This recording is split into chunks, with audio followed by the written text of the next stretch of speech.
What's up, everybody? Nick Finzer back for another Q&A, and today is a quick episode. We're talking about not only the UNT BAC Jazz Trombone Day, and I promise this is the last episode. I'll be talking about it for at least 6 to 10 months.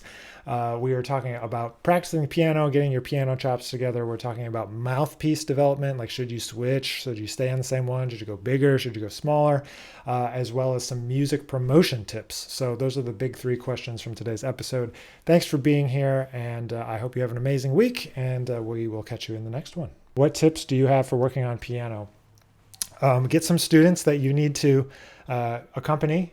I mean, I know you can't right now, but that's what helped me get it together, was to have students that I needed to be able to at least like walk a bass line and play some chords for. So I did that, and that was super helpful. It's always good to have deadlines, and have real life situations where you need to play the piano. So that was a first one for me. And then the ways to do it was working on just like basic classroom piano stuff, finger exercises, scales, just those basic things. And then just working on simple voicings, 2-5-1s, both rootless and with roots. I mean, going through piano class was helpful. Having to play If I Should Lose You for Kenny Barron was not my favorite day in the world, in the history, and also not my favorite, not the greatest representation of my musicianship, but that was something I had to do. So just like those pressure situations to like sort of get some piano chops together, play it. I've heard great stories about, like, Freddie Hubbard was really obsessed with practicing the piano, and he would sit and watch sports games. I think I heard he liked the Lakers a lot, so he would watch the Lakers games and just play his roads like right in front of him for hours and hours and hours. And it really is just a matter of time, and you got to put the time in, get dexterity, get separation between the hands, and then get some simple voicings. And I just tend to focus on voice leading and just getting through the tunes. So tips on promoting music. This is from Nathan Morones, sorry. Sure. The main tip is this: find as many ways as you possibly can to tell people about what you're doing, in a non-spammy and super commercial way. Like, the best way you can do it is to be in a frame of mind of, hey, I really am proud of this thing that I made. I made this. Can you check it out? I really am proud of it. And feature everyone, make it about everyone on the project, make it about everyone, the process, the creation, the act of sharing, not about, hey, look at me, hey, look at me, hey, look at me, hey, look at me. So as soon as you try to create value, entertainment, education for others, the easier it's going to be to share your music with those people. That's the first thing. The second thing is, don't assume anyone has seen any of your stuff ever, period. End of story. You have to keep telling people that what you're up to. You have to keep telling people what you're doing. You have to keep telling people that your project exists, because there's so much noise. And you know this, I'm sure. There's so much noise on the internet that's really, really hard to cut through. So you have to keep on telling people. And even when you think you've told everyone, probably I'll be generous and say 1 to 5% of your followers have seen what you posted. So just because it's on your feed, just because it's on your Facebook, just because it's on your TikTok does not mean anybody has seen it. And just because it says it got 1,000 views on Instagram doesn't mean 1,000 people will remember that they saw it. So find different ways to share. So what I always talk about is trying to be as creative as you can with your marketing in the same way you're creative with your music. And that's what we talk about in the music marketing roadmap. I know I mentioned that at the beginning, but we talk about that extensively. We talk about ideas, we brainstorm. There's a workbook to kind of work through, brainstorm all different ways of thinking about and creating activities for and content for getting your music out there.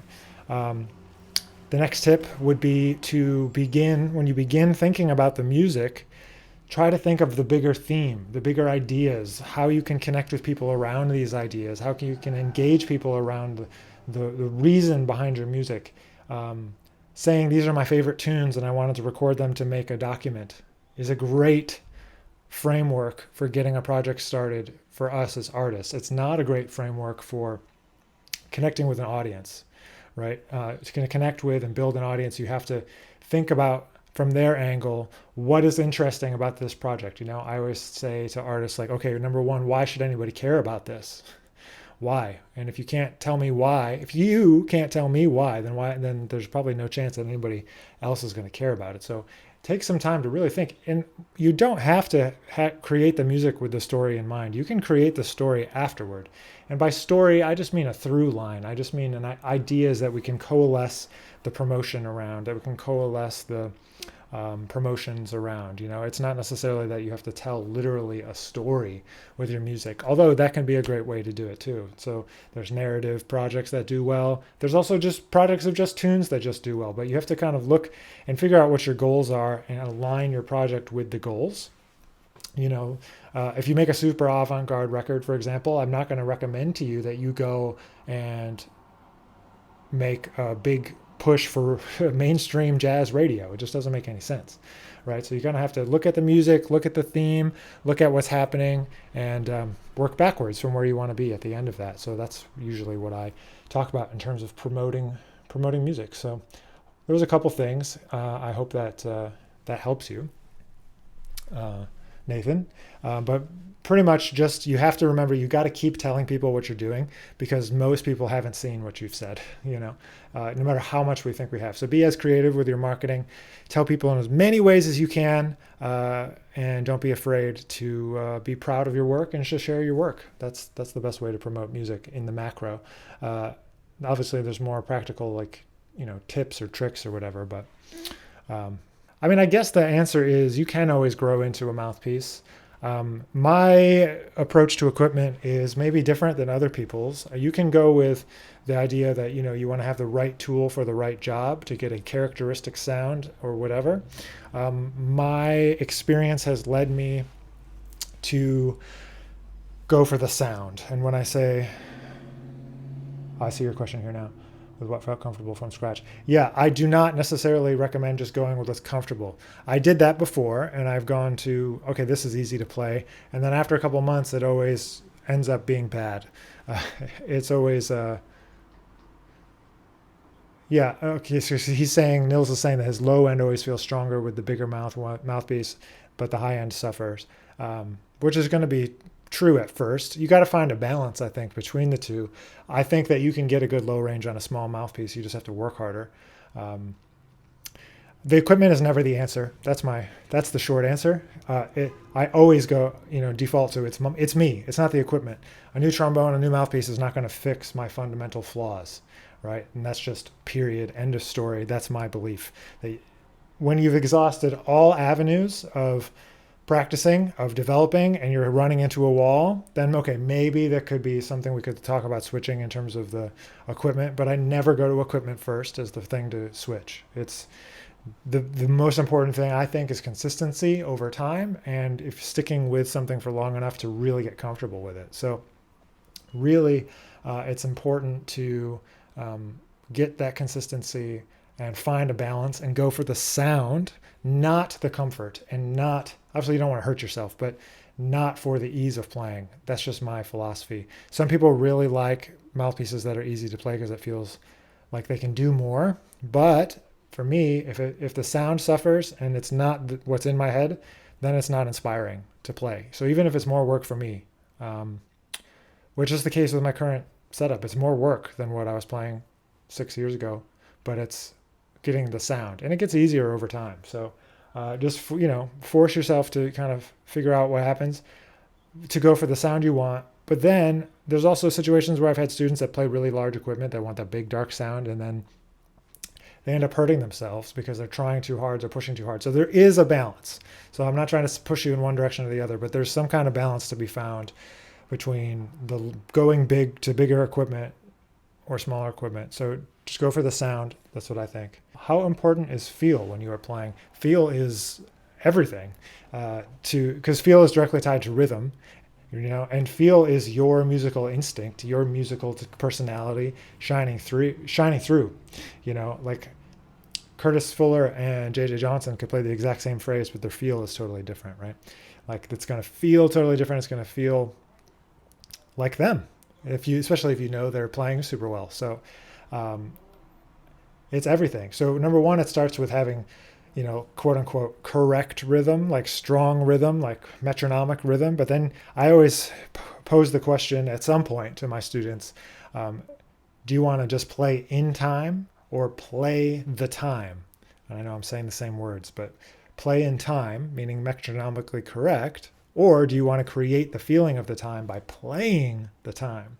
Like a great drummer plays the time and they pull you along with them. They bring their feel, they bring their attitude, they bring their flow, they bring all of that to the time. So that's something I aspire to, and I hope that my students will do the same, to like play the time, not just play in time. So, and that's kind of where feel starts.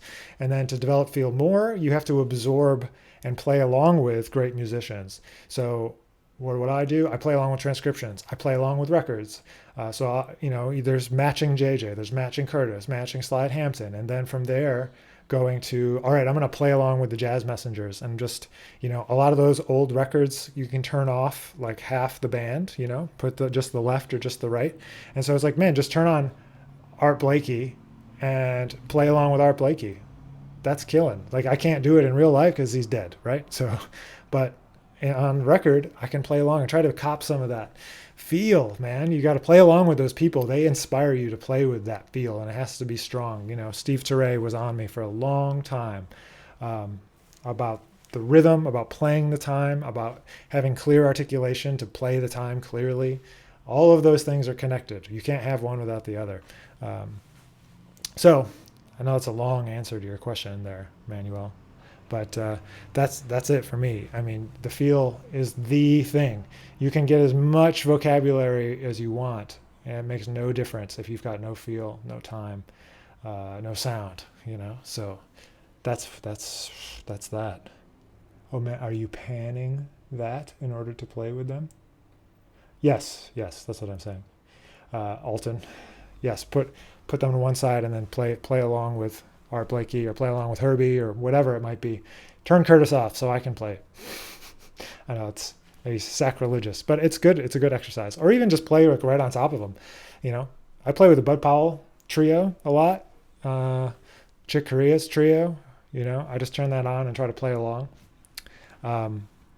It's a good exercise in like really playing too, because their intensity, the musical intensity, is at a high level at that point. So that's that. Yeah, you can pan a lot of them, Alton. Not all of them, but it just depends on like if they're mixed that way. Like sometimes you can turn off one side or the other side, but it depends on the record. The same with Aebersolds. The old Aebersolds are hard panned left and right, so you can turn off the piano or turn off the bass. I think the drums are in the middle. It just depends. So if you don't know what panning is, you don't know what I'm talking about. Sometimes if you mix in stereo and a record's in stereo, in old recordings they would hard pan, meaning totally left or totally right in a mix. And so like the bass is over here, the piano's over here. So you can kind of turn one off, or just focus on one by turning the panning knob one way or the other. Excuse me. So like an example of this is I made one record this way, a 2-trombone record with a classmate of mine from Juilliard named Joe McDonough. It's called Upon Arrival, if you want to check it out. But we did that record, and we had Andy Farber, a great composer, arranger, producer in New York, produce that record. And he's like, man, let's do it like old school and like just hard pan everything left and right, and it creates an interesting sound. It's sometimes hard to listen to in headphones though. So because like one person's over here and one person's over here, it gives a better picture like on big speakers, like on a home stereo or something like that. Or it mixes fine if you do listen to it on like your laptop speakers or something like that. But yeah, it's kind of fallen out of fashion because a lot of people do listen on headphones now. More into the future. So thanks for being here, and we will catch you later.